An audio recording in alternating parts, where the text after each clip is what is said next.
If you guys can see me, I hope everyone is all right. I'm trying to get this thing set up here. A lot of things they'll talk about also too during the council of Nicaea is that it started out with a council of 300 bishops. By the time they got done, it was only at 25.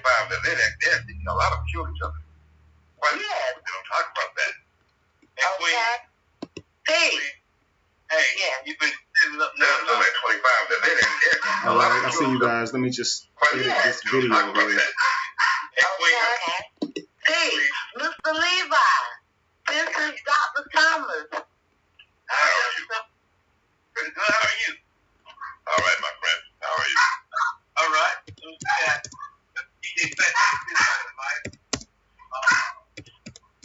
Hello, everyone. Peace, God. How you feeling? I'm doing fine. Hold on a second, please. Okay. Turn this down when you put marking on that.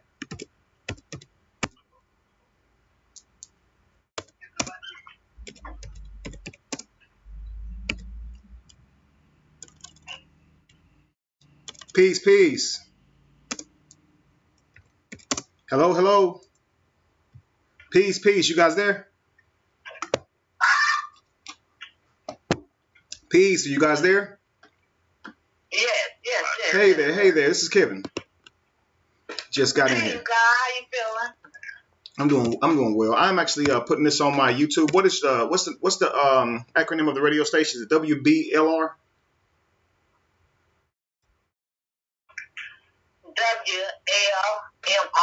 WLMRradio.com. Got you. Man, I just inboxed my phone number. Make sure you send me your phone number, Brother Kev. I sure will, brother. Where did you inbox that to? On your personal Facebook page. You do when you set up. Okay. Okay, Queen. Yes. Give me 20 seconds and then start. All right, family, just hang tight. We're gonna get started as soon as possible here. This is just gonna be a conversation. Peace, love, and light, family. Peace, love, and light. Let's let her get started here. Peace to the sponsor of the radio show, 5 Live, Levi Sporting Around, PBS Entertainment. And today, welcome to the Roundtable Discussion with Dr. Michael J. Thomas. And today, welcome to the Roundtable Discussion with Dr. Michael J. Thomas. Jesus, baby. Can you guys hear me? Let me know if you guys can hear me because I turned my computer all the way down. Jesus' faith. Tell us about religion. Religion actually means to tie or to bind. And most people don't understand that religion most so bound you from higher self. Knowing thyself. Exactly. Can you tell us more about religion itself? See, I'm enlarging the screen so if I can see your comments pop up like normal, but I can't see them. So give me a minute. Let me reduce this back down. What people don't understand is that they use religion. You guys can hear me? Okay. Even right now, you guys can hear me? Because if you can control Rise and shine, the family. mindset of a people, you can take everything from it. You can control them, period. One of the things that I found out when I was in Rome, there was a letter. It was from around 1000 BC, so somewhere in that neighborhood, I remember the exact year.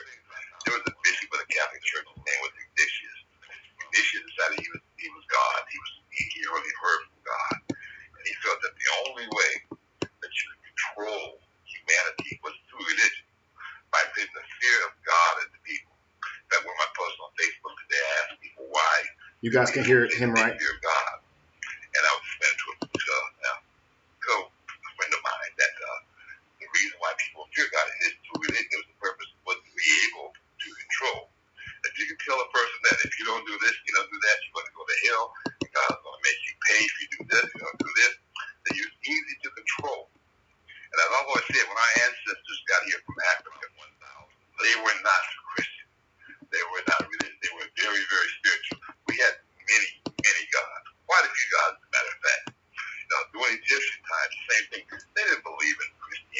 see it in Buffalo. I see that. It was more of a spiritual aspect to it. You know, the idea of even heaven and hell. It came from Egyptians. It came from Kemet.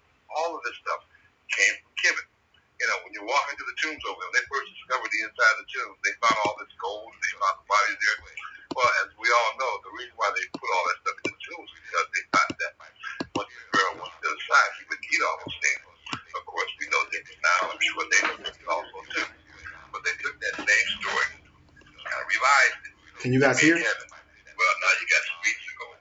I've always told people, why would you need streets of gold if you're in a human spirit?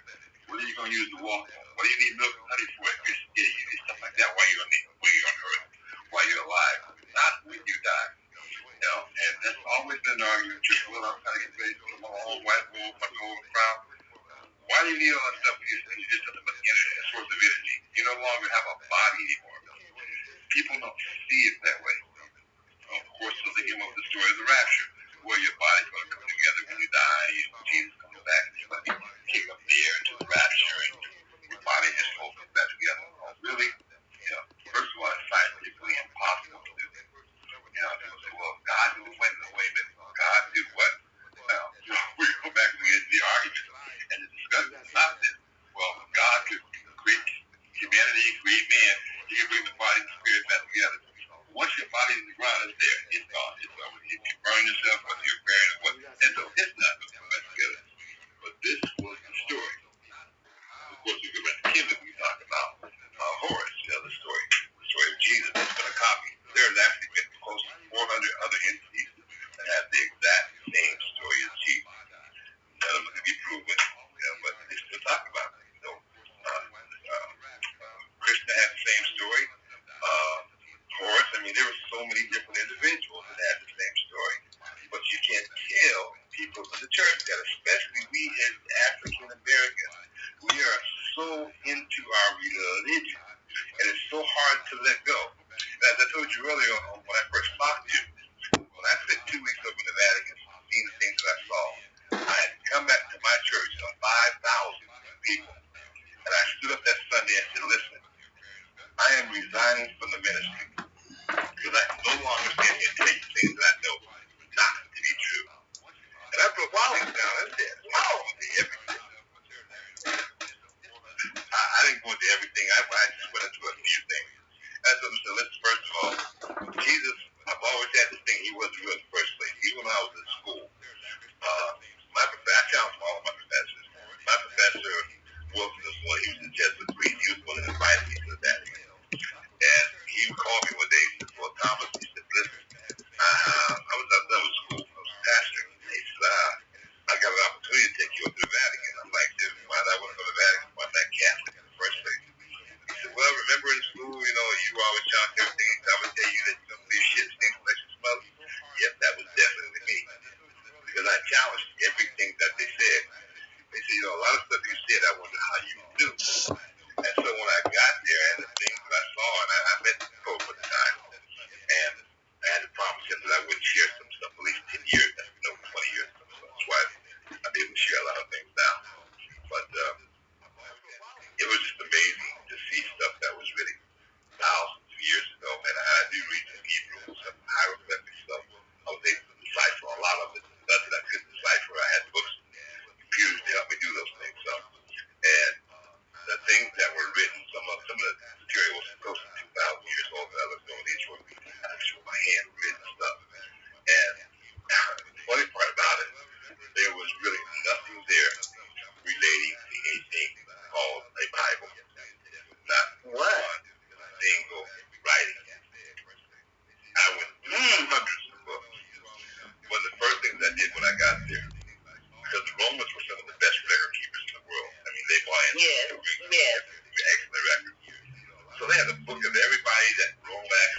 returning to the source. You go to Jerusalem, they're fighting over there because there are two spots they say that Jesus died at. Not one, two. They can't make up their mind which one it was.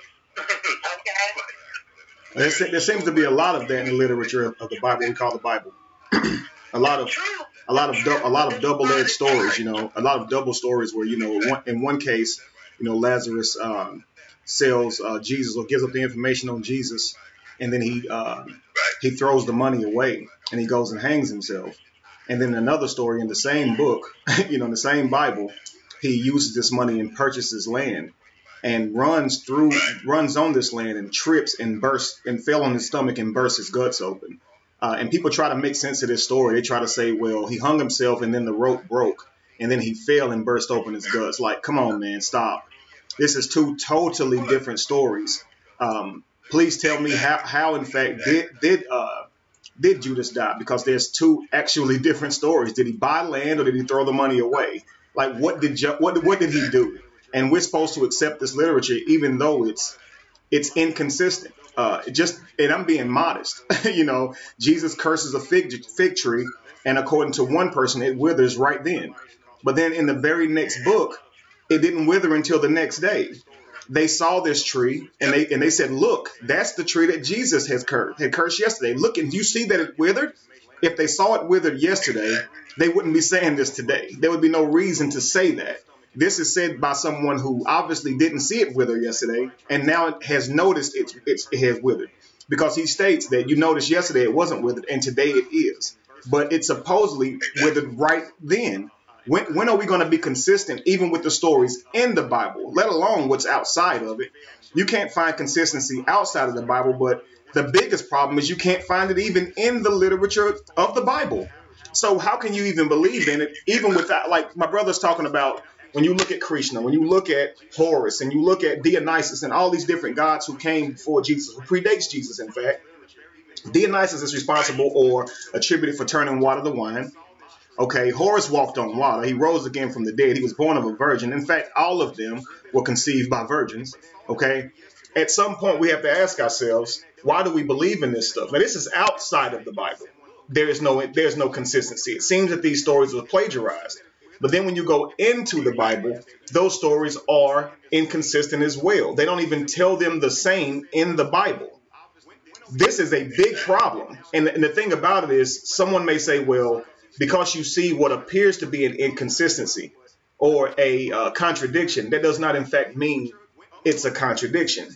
But it does. That is a blatant contradiction to say that, that Judas gave away his money or threw the money away and then went and hung himself, and then to say that he purchased land, and upon running through this land, he fell and landed on something that cut his stomach open. These are two different totally stories, and they couldn't have both happened. So it's in the book that they say is. Say what now? Even at that, my brother. I mean, who got to the grave first? Was it Peter or was it Mary? Absolutely. Another contradiction. Depending on who's telling the story, right? Exactly. But they, of course, Christian have different people that have different stories. This is fairy tale. It's like real. That's fairy tale. It's total fairy tale story. It's plagiarized. As you said, you're 100% correct. Rebirth is only a powerful and a negative change waiting to be experienced. Transforming the body, the mind, and the soul to the higher level of consciousness, of love. Now, let me interject real quick. yeah. 2011, I had a near-death experience. My golf had they took it out. They didn't get it all out of me. I went home and got deathly sick. They rushed me back to the hospital. They didn't do it. So they decided they didn't want to touch me. They took me to the hospital. They didn't. I remember the doctors telling me, saying, Mr. Thomas, you have your my ex-wife is here. She's here in Jacksonville. He said, well, can you have her number? I said, oh, my phone. I said, why? Probably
Thank you. All said. Actions speak louder than words. Well, luckily I can't come back. And I shared that story many times. Everybody thought I was crazy.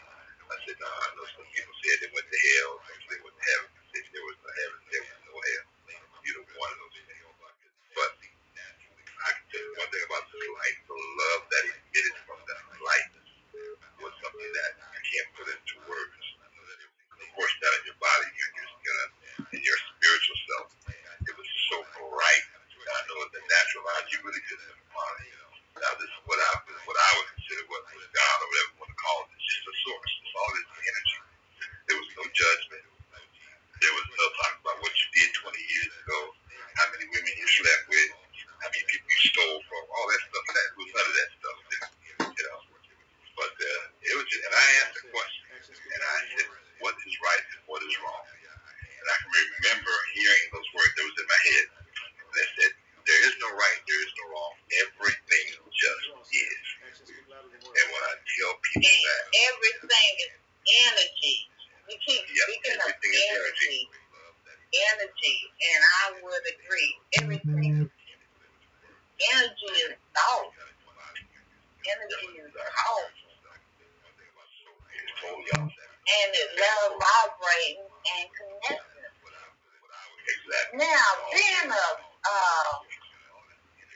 man of the cloth at once, do you feel like you mending your ways when you try to wake up everybody else?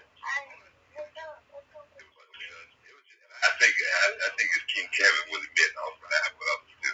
It's hard reaching people, especially when you've been there, when you're used to preaching the gospel. It was hard for me when I walked away. As I said, it was really, really hard. I lost my wife, at the time because she said, well, how can you just walk away from God? I'm not walking away from God. I'm walking away from this bullshit, my expression.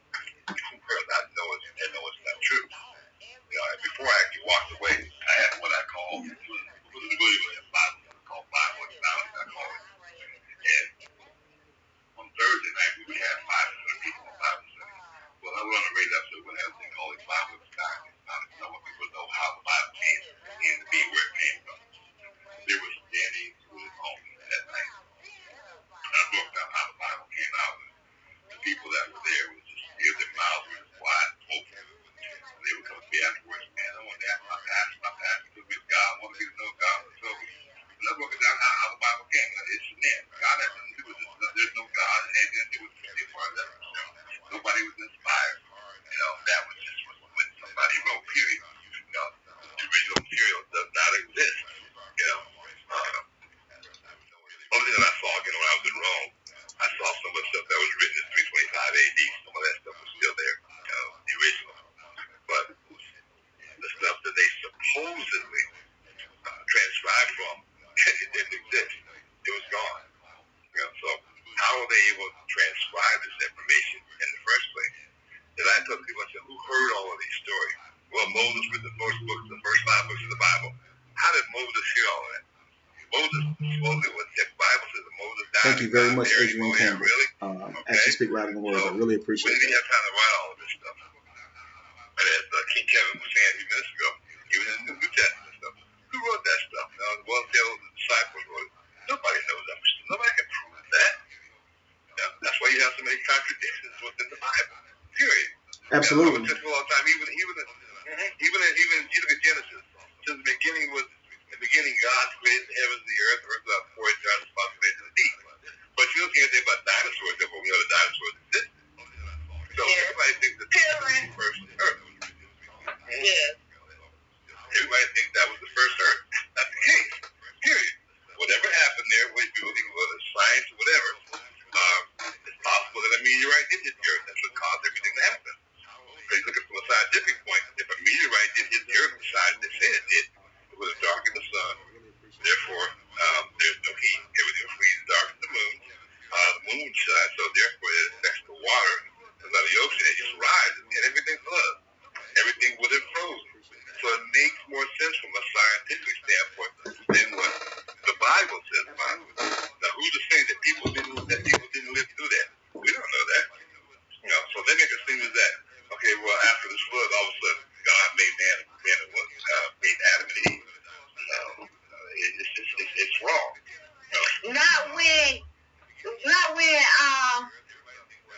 went to the land of Nod and found the wife. Where did his wife come from? Yeah. Christian gonna tell you, that was his sister. Yeah, a lot of that crap went on back in the Old Testament. Dollar Steve with Bible and all this other stuff. And incest is a huge thing, of course, according to the Bible story. But where does that come from? Really? See, the thing is, what you have with me, what you have is a clash. When you're dealing with believers, they have accepted religion because it has been given to them. Now that is the reason they have accepted it. But what you're dealing with is the reasons that they chose to hold on to it. So, and then this is where the logical fallacies fall into place. They were given religion because of the demographical area that they grew up in. Due to whether that be slavery or just being a group of people accepting a religion and then teaching it to their children, such as India, right? It didn't come through slavery. Doesn't make it true whether it was or false, whether it was given to you through slavery or not. Now, a lot of times, non-believers can make the logical fallacy by assuming that because it came through slavery, then it is in fact wrong. But that's not true. It could very well be true and it still come through slavery. But when you're dealing with this fact, number one, you have this religion. It was given to you because your parents believed in it. Their predecessors believed in it. But what makes you hold on to this religion? It's the fact that it gives you hope. It gives you something to do. It gives you camaraderie. It gives you fellowship. It gives you an opportunity to display your gifts and talents, for your children to display their gifts and talents on a stage in front of a bunch of people. This actually solidifies your beliefs because you're meeting with these people every single week and talking about only what you guys believe in, not what you don't. And you never challenge what you believe in, nor what you don't. It's just simply a building of each other's beliefs. And we do this by testimony, solidifying our beliefs by someone standing up saying, hey, this happened to me last week, and as a result, God is real. But this is all based on a common fallacy. It's almost it's just like the cause and effect, right? If there is an effect, then we're going to assume that what we just did before that is the cause for that effect. In other words, hey guys, let's give God a hand. I was looking for a job and I prayed. I had the prayer warriors put their hands on me. And this was 3 months ago. And God has already moved and now I'm getting a job. So you're assuming that because you prayed, which is the cause you're looking for, which is actually true cherry picking. I'm just looking for anything that can help me believe more in what I already believe in. And so I'm going to assume that because I have a job today, that the cause was a prayer. Well, I could say, hey, I just ate a nut out of squirrel crap, and now I don't have a cold anymore. And I can assume that because of that cause, the effect followed. But this is not a fact.